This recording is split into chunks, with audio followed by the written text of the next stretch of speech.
是由好几个国家的那个小朋友做起来的那个地球，镂空的地球。晚上的12点，看这个太阳没有下山。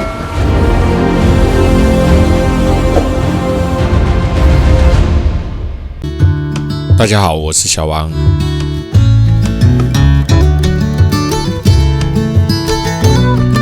现在我们来到的这个地方是挪威的民俗的泡泡馆。这个泡泡馆呢，中丹麦第7到第19世纪的建筑哦，包括这个厝啦，这个牛场啦，马房啦，总共有155座的木造的建筑哦。热天的时阵呢，才会开放哦，冬天当然无啦哦。这东场呢，拢有这个解说工作人员呢，解说给咱听哦。工作人员真美啊！这个你看，全部都是做成这一种哇，这是工艺结晶造，很厉害哦。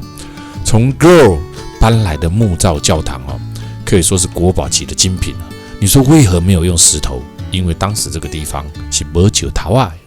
所以东西这个所在，伊要建造这个教堂的时阵呢，得用插口哦，对个建造。这个木教堂的特性呢，是以建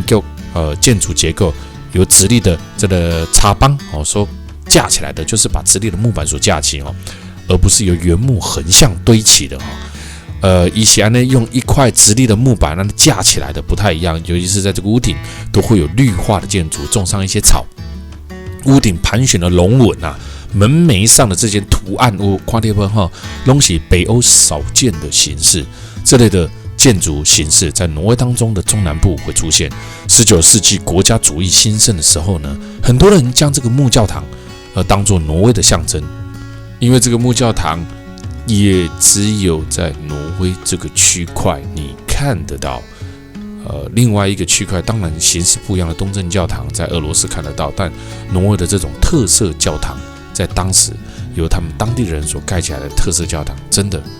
非常特殊。我们来听听看这水果女娲的讲解哦。Yes, and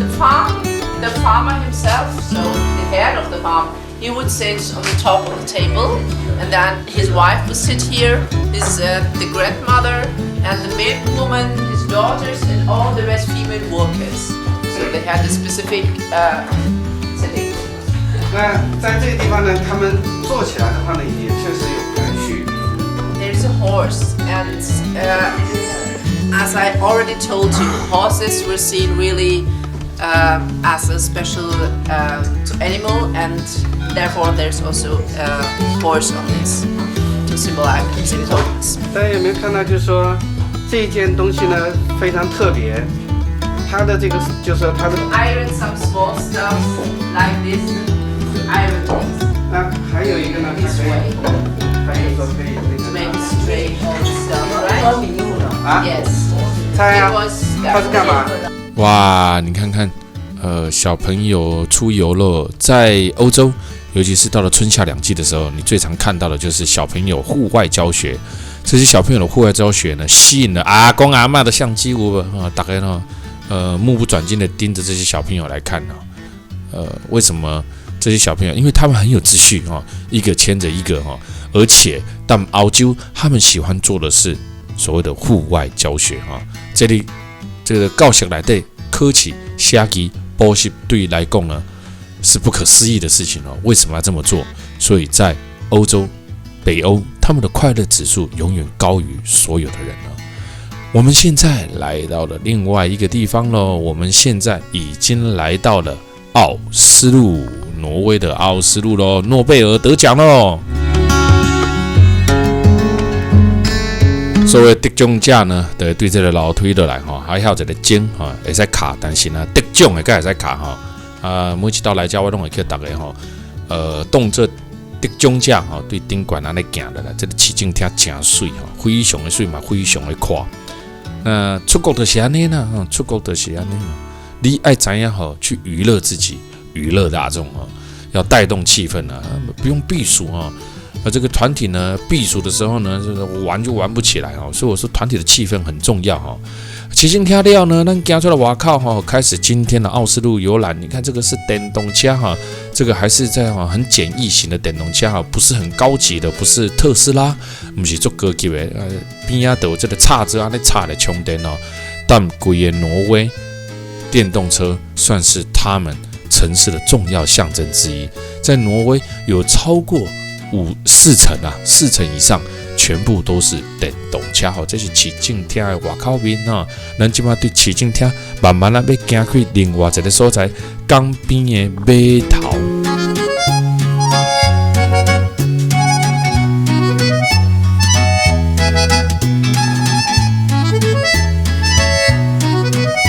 来，这个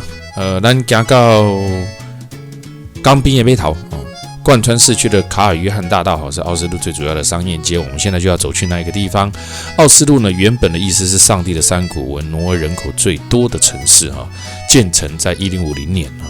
，12世纪啊，1294年的时候就已经具有首都的地位。这个地方是什么哈？港边的码头，这个码头真侪尊价，是安怎？这个所在既然是峡湾地形，代表这个所在国土非常的善劣。它散列了非常多的大大小小的岛屿，所以有非常多的人啊，他们上下班是坐船啊等因厝啊，这里的岛屿上千个数都数不完，所以他们家有几个岛顶管弄有大人，所有的人都会到这个这个江边这个所在呢，他们家坐船啊等因厝啊。那今麦所看的这个就是我讲啊，贯穿它主要的商业街哦，主要的商业街，这一个商业街非常有名，这边的港边的码头呢。也吸引了非常多的人就住在这个地方，因为它有永昼，代表这个地方也有什么永夜啊。有正长的时间拢是暗时啊，所以到热天的时阵，所有北欧的人看到日头都拢射出来，他们家在拍日头。其实这气温呢，我们我们5月份来气温才15到20度，非常的好啊。但是呢，这个日头真大哈，咱台湾人无介拍日头啦，但是阿多啊看到日头拢坐在日头下骹哈。虽然气温不高啦，但是很热，晒得也会很热。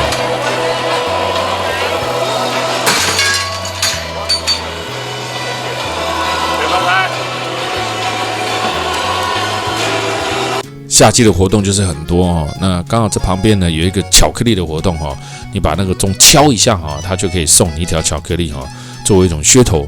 那今晚呢，继续行这个江边的码头，要走上另外一个地方啊，要行去的另外一个。城堡顶馆哦，咱慢慢来行起来啊，行起来这个顶馆的城堡来个看卖，这个叫做阿克斯胡斯城堡，建伫13世纪的时阵哦，阿克斯教堂建伫12世纪，咱即马起来阿克斯胡斯城堡，对这个城堡顶馆看规个，对，看规个奥斯陆的峡湾哦，这不是峡湾啊，这个港口的这个风景非常的水啦。阿克胡斯城堡是挪威的哈康五世国王为了抵御外来的侵略，在13世纪所设计并建造的。当时在国王去世不久前，他才完工哈，就是等于是完工之后没有多久哈就去世了哈。建成不久呢，便成功抵御了当时瑞典因为当时挪威跟瑞典之间呢都会有战争的这个进攻并且在立后的后边过来到镇定当中呢，证明了这个城堡盖得非常棒无坚不摧所以攻无不克不是这是对方啦坚不可摧的什么无坚不摧这城堡盖的谁要所以我们现在呢爬上来上面的景观台看一下这个城堡。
世界第一座可以爬上屋顶漫步的歌剧院的踮这个所在 ，Opera 奥斯陆的 Opera，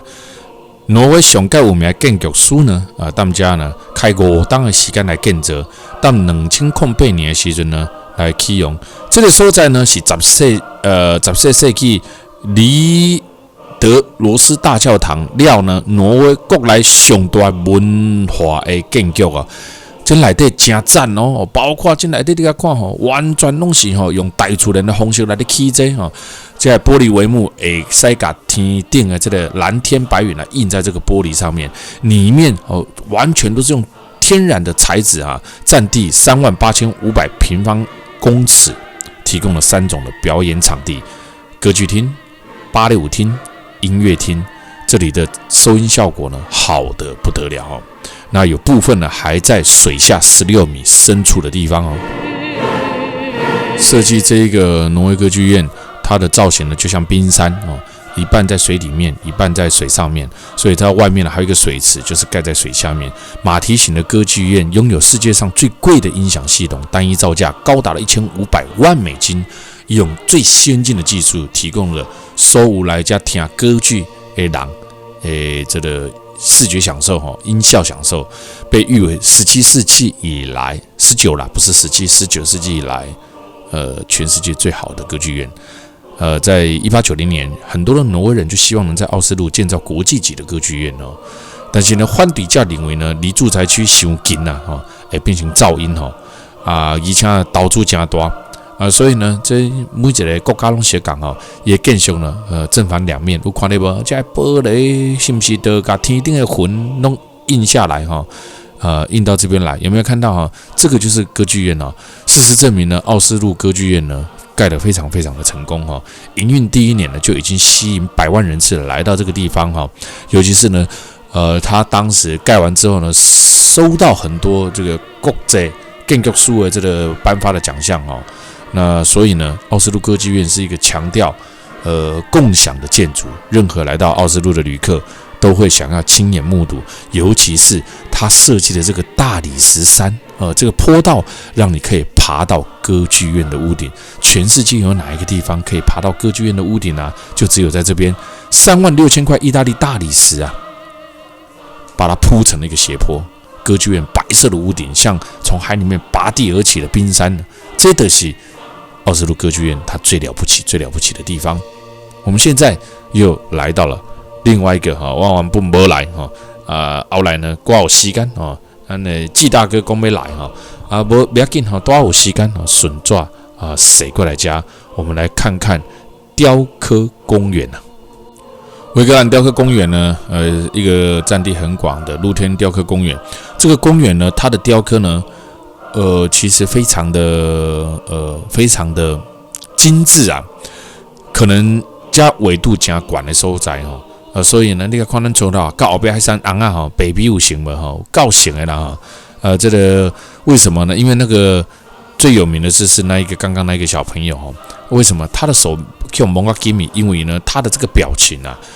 做得太生动了，很多人会认为没什么其实在石刻上面或者是这种硬体上面要去做雕刻是不容易的那这一个维格兰最有名的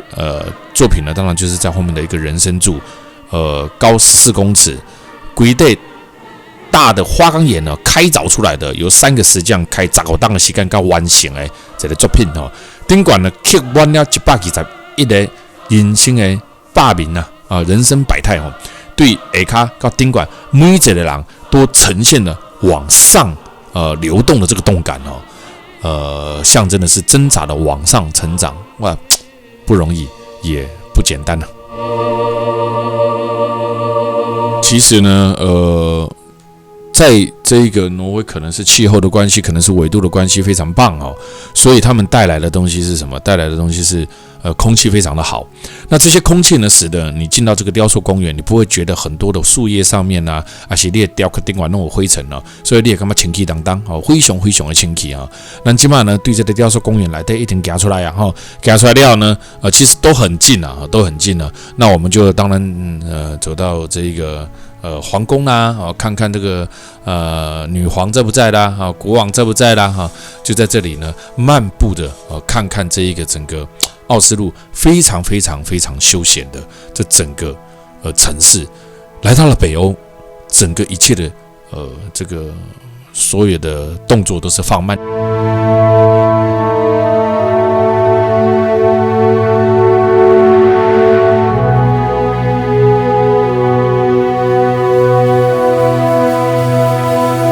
这个还有这个阅兵啊，所以整个来到北欧呢，你的整个生活形态就是放很慢。所以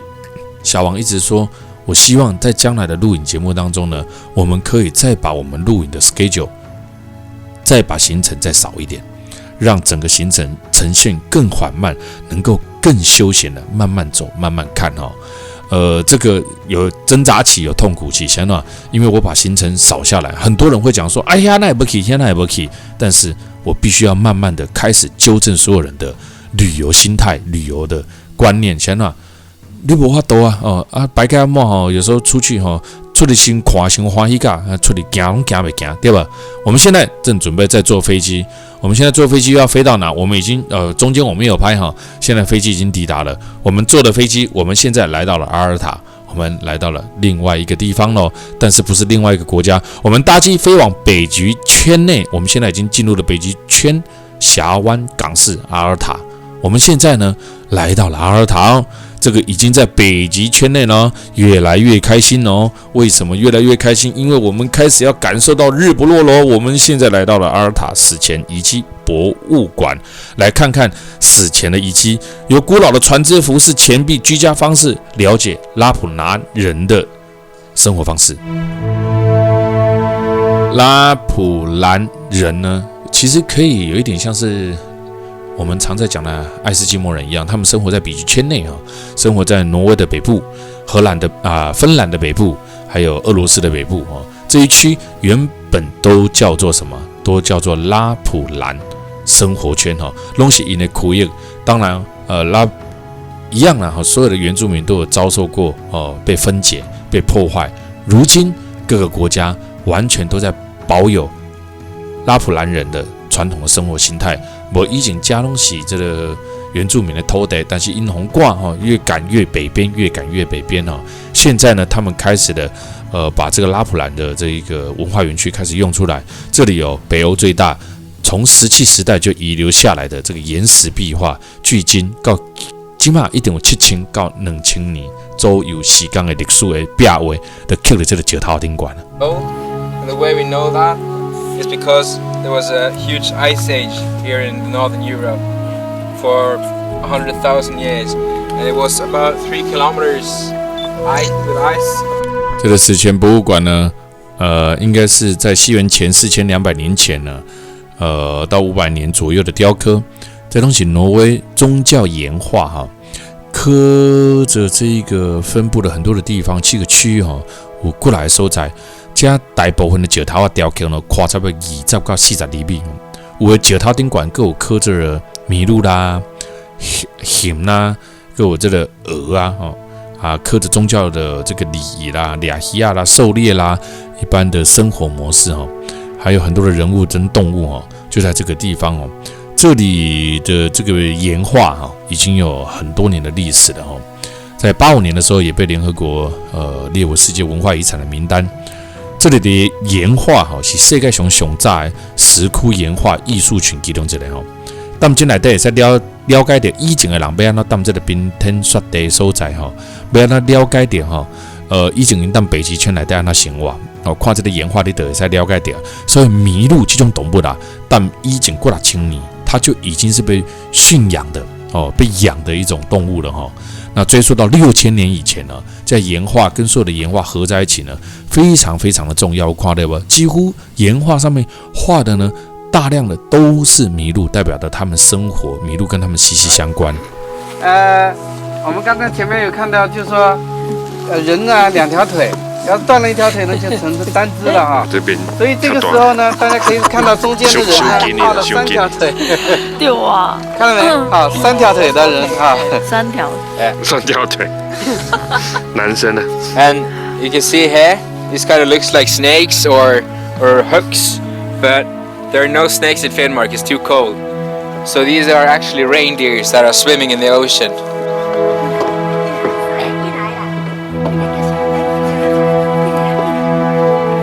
来哦！我们看完拉普兰之后呢，我们准备进入到我们真正今天开始的日不落。我们现在一路已经进入了北极圈内了，只是从北纬几度开始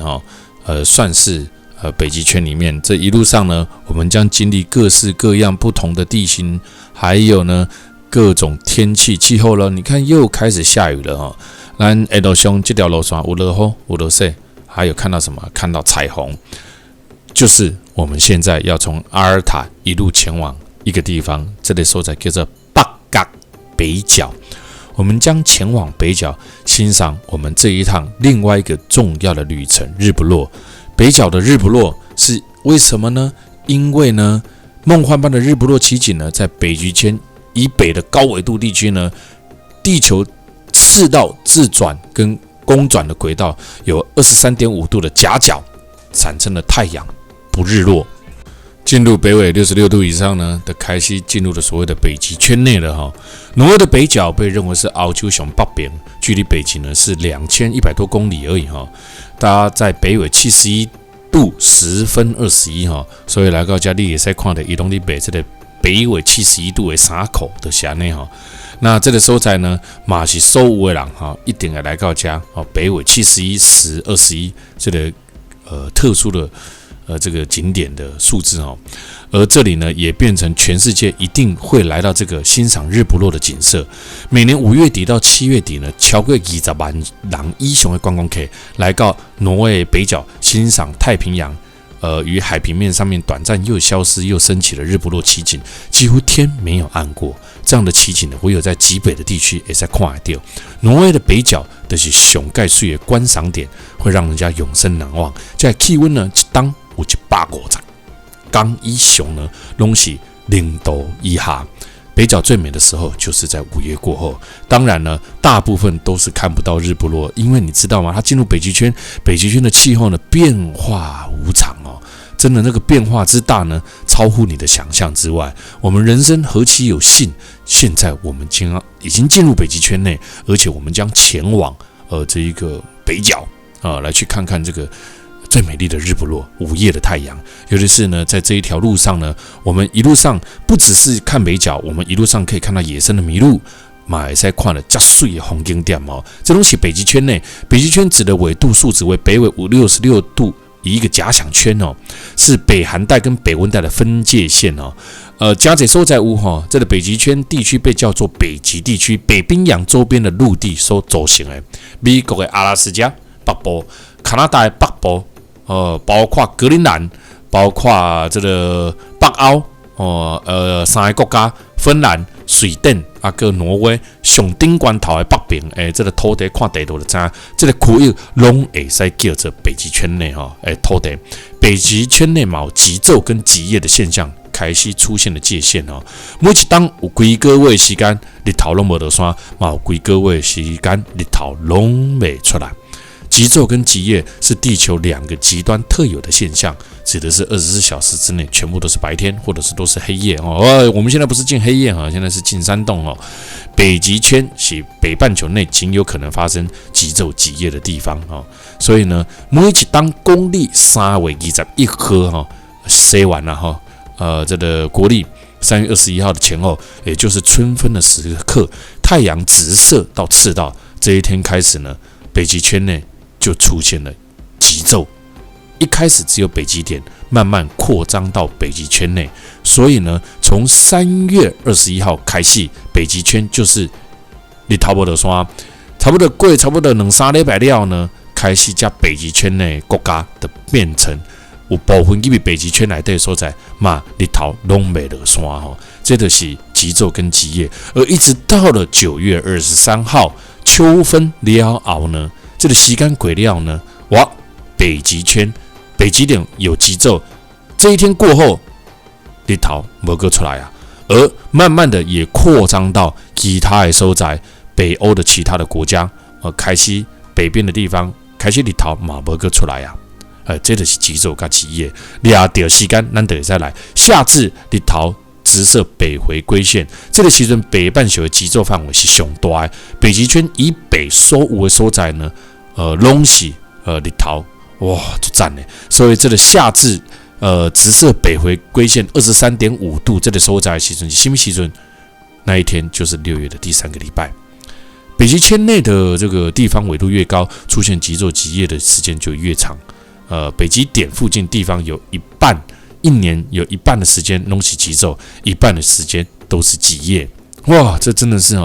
世界就是这么奇妙，你不觉得吗？所以呢，我们下一次呢，将挑战呢坐包机推出坐包机希望有那个机会坐包机飞到南极去将要推出这样子的行程来去挑战自己北极圈内的这个地方的太阳呢，永远是在平面的所以咱去看这个太阳的时阵呢，拢是平面的，拢是水平面顶管你照看呢，一般说了解这个太阳伫头壳顶无讲，因为这个地球的这个纬度、角度各方面的关系，太阳的高度不高，在夏至的时候呢，最大的高度呢也不会很大啦在阿法的程度而已所以呢，这个也是我们来到这个北极圈内呢，要欣赏的一个景点。大家都很兴奋几乎大家天天都是亢奋的我们现在呢下了车拍照呢，继续我们的路程因为沿路上这段路非常的长要开很长的时间，4-5个钟头跑不掉所以咱们这个路上呢看到一挂景点呢，我们就下车来拍照片看看这美丽的风景。现在就真的来欣赏风景喽。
来哦，我们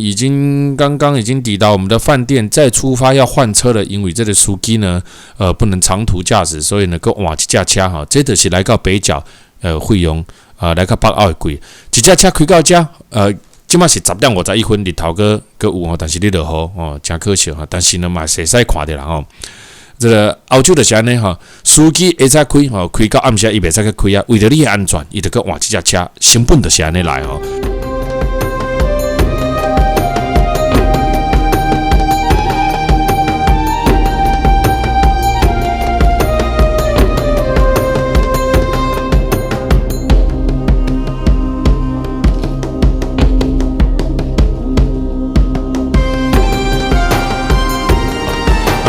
来看看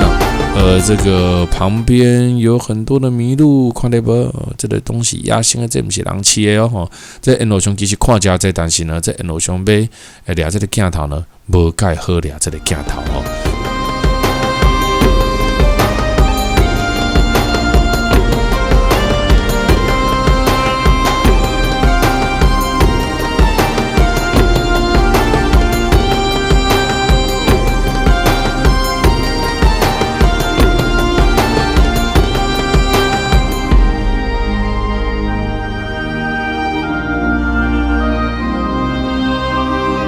现在已经晚上11点了你看大家的精神呢是好的还是已经都度孤了现在我们正准备去看午夜12点的太阳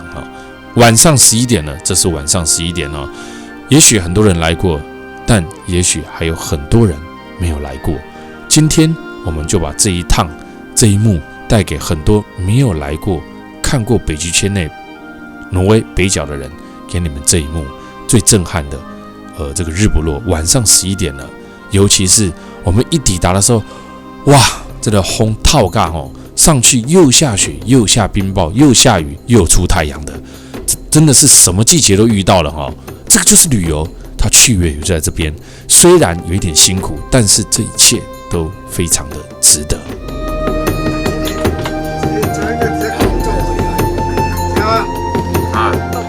行，继续行，继续行。你看有无啦？有啊。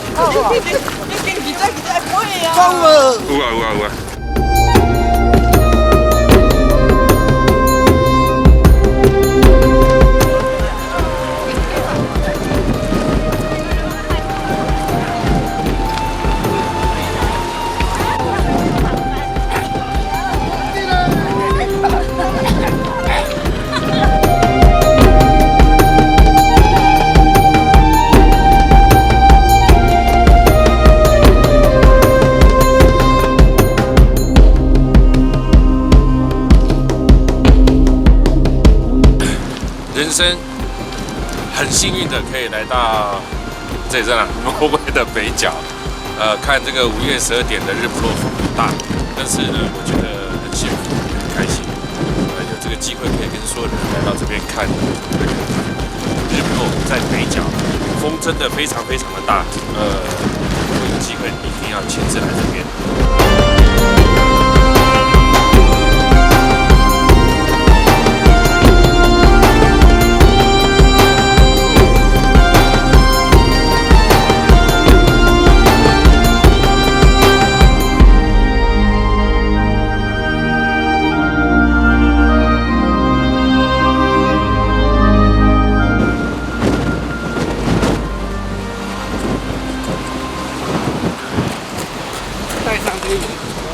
哪里啊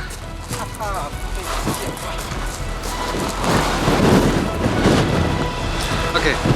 这个那里就是有好几个国家的那个小朋友住起来的那个地球，镂空的地球。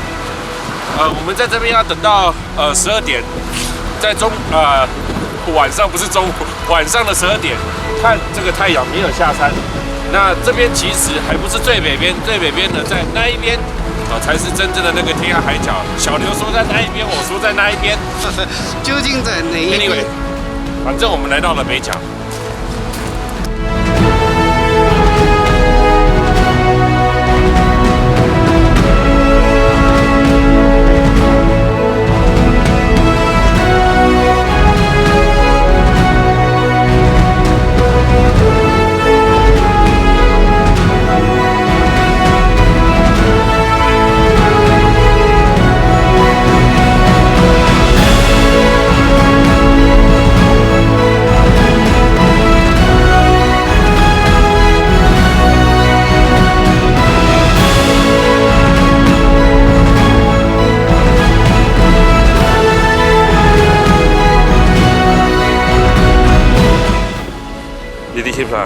我你要去嘞？谢我要来跳石头哩。好，来你跳进来。我这来跳石头了，大石。听说叠得起来，愿望会成真；哦，叠不起来，不会啦，心想事成就好了。愿望还是会成真。对啊，心想事成就好了。你跳那还想要你叠那个烤肉啊？先给他叠一个地基啊。哎要看呐、看那个石头稳不稳，稳的在下面，不稳的在上面。66大顺，叠6个66大顺。应该是这个小小的就好了。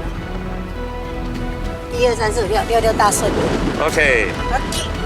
站起来马上就不会倒。看不会倒啊。对啊。66大顺。这个是祝乐透，一路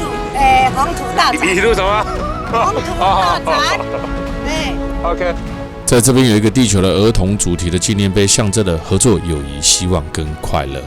那这个纪念碑呢，是1989年完成的纪念碑上面的碑文呢，写着：西元1988年6月15号，7位分别来自桑塔尼亚、巴西、日本、泰国、意大利、苏联跟美国的小朋友，一起齐聚在北角。他们花了1个星期的时间，合力完成了这个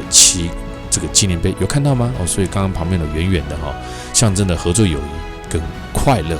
哇，这简直跟我的理念是一样的合作、友谊、希望跟快乐。1988年创造而成，1989年完工落成。我们现在来到了这边，这个就是